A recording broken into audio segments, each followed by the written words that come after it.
Police भर्ती board की अध्यक्ष को हटा दिया गया है और पुलिस भर्ती पेपर लीक केस में यह बड़ी कार्रवाई सामने आई है, जिसमें बोर्ड की अध्यक्ष रेणुका मिश्रा को हटाया गया है। वहीं राजीव कृष्ण को भर्ती बोर्ड की जिम्मेदारी दी गई है। आपको बता दें कि 48 लाख से ज्यादा परीक्षार्थी इसमें शामिल हुए थे और पेपर लीक के बाद यह परीक्षा रद्द कर दी गई थी। इस मामले की जांच करते हुए एसटीएफ ने कई लोगों को गिरफ्तार किया है और साथ ही कई जगह छापेमारी भी की गई है। जहां एक तरफ योगी सरकार ने परीक्षार्थियों को उनके भविष्य को देखते हुए यह आश्वासन दिया है कि परीक्षा जल्द आयोजित की जाएगी, वहीं दूसरी तरफ बोर्ड के अंदर भी लापरवाही को देखते हुए बड़ा एक्शन किया गया है। रेणुका मिश्रा को हटाया गया है। यह सारा मामला उत्तर प्रदेश में पुलिस भर्ती से जुड़ा हुआ है। सिपाही भर्ती की परीक्षा आयोजित की गई थी, जिसके अंदर पेपर लीक हो जाने के बाद इस परीक्षा को रोक दिया गया, रद्द कर दिया गया। लेकिन इस मामले के अंदर बड़ा एक्शन योगी सरकार का देखने को मिला है। तो देखिए, योगी सरकार का ये जो बड़ा एक्शन हुआ है, इसमें हुआ क्या है।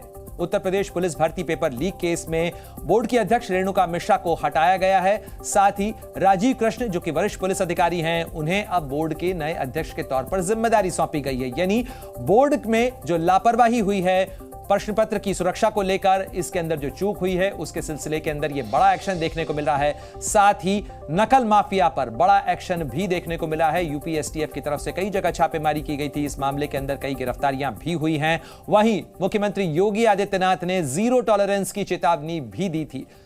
मुख्यमंत्री योगी आदित्यनाथ की तरफ से कहा गया कि इस मामले में जो भी दोषी हैं उन्हें बख्शा नहीं जाएगा। सरकार की ऐसे मामलों में जीरो टॉलरेंस की नीति है।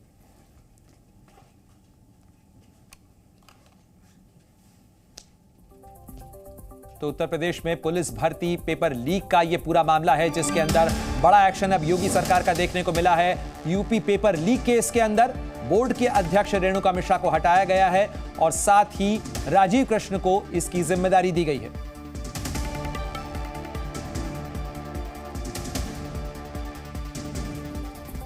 और इस खबर पर ज्यादा जानकारी के लिए सीधे रुख करते हैं। मेरे दो सहयोगी भी हमारे साथ जुड़ रहे हैं, विवेक त्रिपाठी और साथ ही विनय पंत। और आपको बता दें विवेक, मैं सबसे पहले आपका रुख करना चाहूंगा। जिस तरीके से ये खबर सामने आई है, जाहिर तौर पर योगी सरकार का बड़ा एक्शन कहा जा सकता है। कहीं ना कहीं बोर्ड में जो लापरवाही हुई है उसी का नतीजा माना जाए कि रेणुका मिश्रा को हटाया गया है, अब राजीव कृष्ण को जिम्मेदारी सौंपी गई है। लेकिन बड़ा सवाल यह कि आखिर नई परीक्षा कब आयोजित होगी। बिल्कुल प्रणय, देखिए भर्ती बोर्ड के अधिकारी शुरू से ही संदेह के घेरे में थे। जब पेपर लीक हुआ उसके बाद भर्ती बोर्ड की तरफ से बयान जारी किया गया कि ये अफवाह है। व्हाट्सएप पर तमाम इस तरह के पेपर चल रहे थे, लेकिन कहा गया अफवाह है। दोनों पालियों में दूसरी पाली के पेपर, दोनों दिन यानी 2 दिन परीक्षा हुई थी, दूसरी पाली के पेपर लीक हुए थे। पहले दिन भी दूसरी पाली का और दूसरे दिन भी दूसरी पाली का, लेकिन उस समय अफवाह बताई गई थी। कुछ गड़बड़ियां हुई थी जिसको लेकर भर्ती बोर्ड ने कमेटी गठित की थी, लेकिन भर्ती बोर्ड के अधिकारी रडार पर थे और रेणुका मिश्रा पर निशाना साधा जा रहा था सीधी तरह से कि उन्होंने भर्ती बोर्ड की जो प्रक्रिया है उसमें अनियमितताएं या गड़बड़ी या जो लापरवाही है वो की है। अब रेणुका मिश्रा को हटा दिया गया है और कई अधिकारी रडार पर हैं, अभी शासन के रडार पर हैं। चूंकि एसटीएफ इसकी जांच कर रही है, 300 से ज़्यादा लोगों को गिरफ्तार किया है पूरे उत्तर प्रदेश में। 48 लाख से ज़्यादा अभ्यर्थी शामिल हुए थे और मुख्यमंत्री ने परीक्षा निरस्त करने का आदेश देते हुए कहा भी था कि 6 महीने के भीतर परीक्षा दोबारा कराई जाएगी और जो अभ्यर्थी थे उनको फिर से अब फॉर्म भरने के पैसे नहीं भरने पड़ेंगे। इसके साथ ही उनको आने जाने के लिए कोई दिक्कत नहीं होगी। जो रोडवेज बसें हैं उनके लिए मुफ्त। बिल्कुल विवेक, आप बने रहिए हमारे साथ में। विनय पंत का भी रुख कर लेते हैं। विनय, इस सिलसिले के अंदर एसटीएफ भी जांच कर रही है। उत्तर प्रदेश एसटीएफ ने कई गिरफ्तारियां भी की थी। अभी इस मामले की जांच कहां तक पहुंची है और किन किन लोगों की गिरफ्तारी हुई है?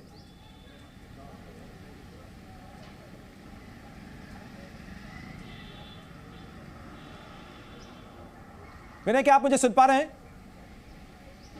मुझे लगता है कि संपर्क नहीं हो पा रहा है। विवेक, इसी सवाल के साथ मैं एक बार फिर आपका रुख करना चाहूंगा। इस मामले के अंदर एसटीएफ ने कई गिरफ्तारियां भी की हैं। क्या इस मामले का किंगपिन अभी गिरफ्तार हुआ है या वो अभी भी बाहर है और उसका तार कहां-कहां जुड़ा हुआ है? देखिए प्रणय, सबसे खास बात यह है कि जो परीक्षा जिसका आयोजन करता थे, यानी जो कंपनी जिसको ठेका दिया था पेपर छापने का और उनको सुरक्षित रखने का, ट्रिपल लॉक में सुरक्षित रखने का, उस परीक्षा कंपनी पर जो आयोजित कराने वाली कंपनी है वो राडार पर थी। और ये शुरुआती जांच में पता चला था कि उसी के जो कुछ कर्मचारी हैं उन्होंने पेपर लीक किया था। हालांकि अभी तक किसी की गिरफ्तारी नहीं हुई है, लेकिन जो नकल कर रहे थे, अनुचित साधनों का प्रयोग कर रहे थे परीक्षा में, जिनके पास व्हाट्सएप पर पेपर आया था उसमें से गोंडा का एक आदमी था, मथुरा के एक आदमी था, उनको गिरफ्तार किया गया। मथुरा का कोई उपाध्याय था जिसकी तलाश की जा रही है, उसके बारे में बिल्कुल विवेक, मैं लौटूंगा आपके पास में, आप बने रहिए हमारे साथ में। लेकिन इस समय की एक और बड़ी खबर बता दें, जयपुर में एसआई भर्ती परीक्षा घोटाले को से जुड़ी ये बड़ी खबर सामने आ रही है। 15 ट्रेनी दारोगा हिरासत में लिए गए हैं। एसओजी इस पूरे मामले की जांच कर रही है, पूछताछ कर रही है और हिरासत में ट्रेनी एसआई परीक्षा के अंदर जो शामिल हुए थे ट्रेनी, उनका टॉपर भी इसके अंदर शामिल है। तो देखिए, जिस शख्स ने टॉप किया एसआई की इस परीक्षा के अंदर, वो भी संदेह के घेरे में है, उसे भी हिरासत में लेकर पूछताछ की जा रही है। 2021 में यह परीक्षा हुई थी। सर, एक बड़ी कार्रवाई की गई, 15 जो अंडर ट्रेनिंग एसआई उनको हिरासत में लिया गया। क्या पूरा मामला जानना चाहेंगे सर? ये जो हमें विभिन्न भर्ती परीक्षाओं में पेपर लीक से संबंधित जो गिरफ्तारियां हुई हैं हाल फिलहाल, उनसे पूछताछ में ये सामने आया था बात कि जो 2021 का आरपीएससी का सब इंस्पेक्टर परीक्षा हुआ था, उसमें इस गैंग ने पेपर आउट करके और विभिन्न लोगों को की समेत उपलब्ध कराया था, जिसके बेसिस पे वो परीक्षाओं में सेलेक्ट हुए हैं। उसमें से ऐसे कुल 20 लोग आइडेंटिफाई हुए थे, जिसमें से कुछ लोगों ने रिपोर्ट किया है, कुछ लोगों ने रिपोर्ट नहीं किया है। कुछ लोग रिपोर्ट करने के बाद, डॉक्यूमेंट वेरिफिकेशन के बाद भी पुलिस एकेडमी में ज्वाइनिंग नहीं दिए हैं। अधिकांश पुलिस एकेडमी में प्रशिक्षण ले रहे थे। तो प्रशिक्षण लेने वालों में एक जो आरपीटीसी किशनगढ़ में प्रशिक्षणरत थी लेडी, उनको, और बाकी 14 लोगों को जो आरपीए में प्रशिक्षणरत थे, इनको आज हिरासत में लेके गहन पूछताछ चल रही है। और अब इस खबर पर रुख करते हैं, मेरे सहयोगी विनय पंत लगातार रिपोर्ट कर रहे हैं। विनय, आपकी ये रिपोर्ट हमने दिखाई दर्शकों को, लेकिन सवाल इस चीज को लेकर खड़ा हुआ है कि राजस्थान के अंदर पेपर लीक एक बड़ी समस्या के तौर पर उभरा है। इस परीक्षा की अगर बात की जाए, जिसका आयोजन आरपीएससी की तरफ से किया गया था, कितने लोगों के खिलाफ इस समय कार्रवाई हो रही है, और इन 15 ट्रेनी दारोगाओं के अलावा, इन ट्रेनी एसआई के अलावा क्या और भी लोग संदेह के घेरे में हैं, उनसे पूछताछ की जा रही है?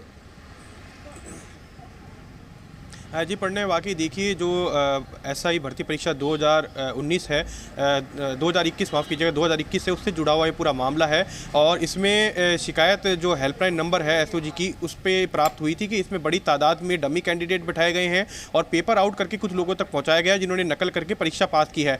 इस पर ऐसे 20 जो अंडर ट्रेनिंग एसआई है उनको आइडेंटिफाई किया गया, जो जयपुर में जो राजस्थान पुलिस अकादमी में ट्रेनिंग ले रहे थे और किशनगढ़ में जो ट्रेनिंग इंस्टीट्यूट है वहाँ पर ट्रेनिंग ले रहे थे। इसके 20 जनों को आइडेंटिफाई करने के बाद उसमें से जो 15 ट्रेनी एसआई है उनको हिरासत में लेकर पूछताछ की जा रही है और बताया जा रहा है कि उनमें से 12 लोगों को गिरफ्तार किया जा चुका है। ये 12 लोग वही हैं जिनके स्थान पर डमी कैंडिडेट ने बैठकर उनको रिटर्न पास कराया था। जानकारी ये भी निकलकर सामने आ रही है कि इस परीक्षा का टॉपर ही कॉम्प्रोमाइज था, यानी टॉपर जो था वो भी नकल से पास हुआ था, और ऐसे में उसको भी जो है इस समय हिरासत में लिया गया है। जी पढ़ने वाकई देखिए, इस परीक्षा का जो टॉपर है नरेश, उसको भी गिरफ्तार कर लिया गया है और उसने भी जो नकल करके ये परीक्षा पास की थी और वो उसका टॉपर बना।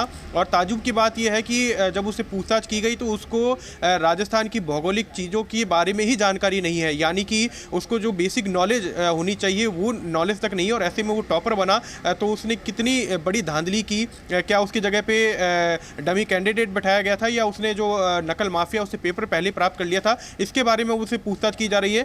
इसी तरह से एक चंचल नाम की जो युवती है, जो कि उसको किशनगढ़ से गिरफ्तार किया गया है, वो भी जो टॉप 10 कैंडिडेट थे उसमें शामिल थी और उसकी भी जब जांच की गई तो उसमें भी पता चला है कि उसने भी इस नकल माफिया से संपर्क करके अच्छे नंबर प्राप्त किए थे।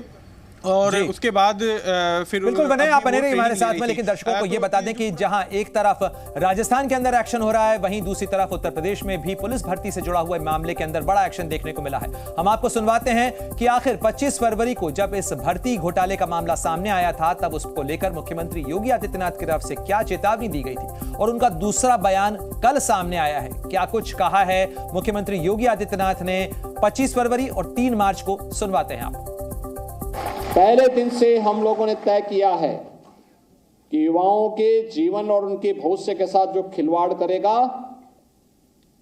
हम लोग भी जीरो टॉलरेंस की नीति को अपना करके उन तत्वों से उतनी ही सख्ती और कठोरतम तरीके से निपटने का काम करेंगे जो हमारे युवाओं के भविष्य के साथ खिलवाड़ करने का दुस्साहस करेगा। और सरकार ने जो कार्रवाई प्रारंभ की है, प्रारंभ में भी की थी, अब फिर एक बार और कार्रवाई हम लोग करने जा रहे हैं ऐसे लोगों को खिलाफ।